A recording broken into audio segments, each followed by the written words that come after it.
Hello friends, welcome back to Razia vlog studio horror content. ఈరోజు story village forest story. So కథలోకి వెళ్దాం. అది అర్ధరాత్రి 11 గంటలు అవుతుంది.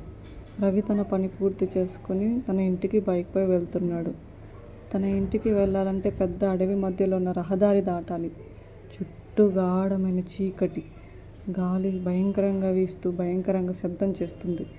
రవి బైక్ నెమ్మదిగా నడుపుతూ వెళ్తున్నాడు. అప్పుడే రవికి రోడ్డు పక్కనే తెల్ల చీర కట్టుకుని ఒక మహిళ కనిపించింది. ఆమె తల వంచుకొని నిలబడి ఉంది. రవి దగ్గరకు రాగానే ఆమె మెల్లగా అడిగింది, "నన్ను ఇంటి దగ్గర దింపుతావా?"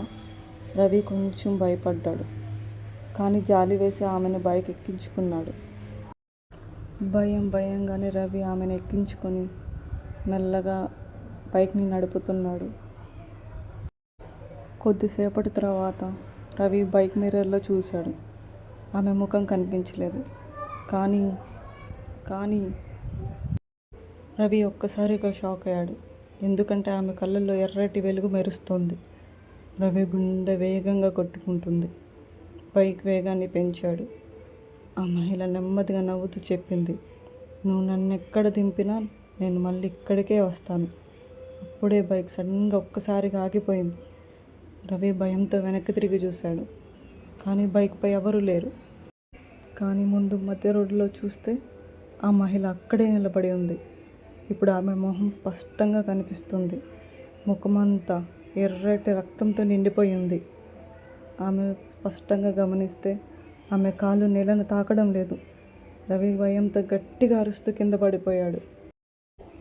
మరుసటి రోజు గ్రామస్తులు అక్కడికి వెళ్ళారు. రవి బైక్ అక్కడే ఉంది, కానీ రవి మాత్రం కనిపించలేదు.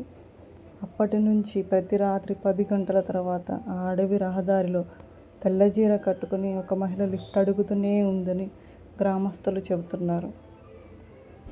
ఈ సంఘటన తర్వాత ఆ గ్రామస్తులు అర్ధరాత్రి అటువైపు వెళ్ళడమే మానేశారు. సో ఇది ఫ్రెండ్స్ ఈరోజు story. Thanks for watching. Please like and share and subscribe my channel Razia Vlog Studio. Bye.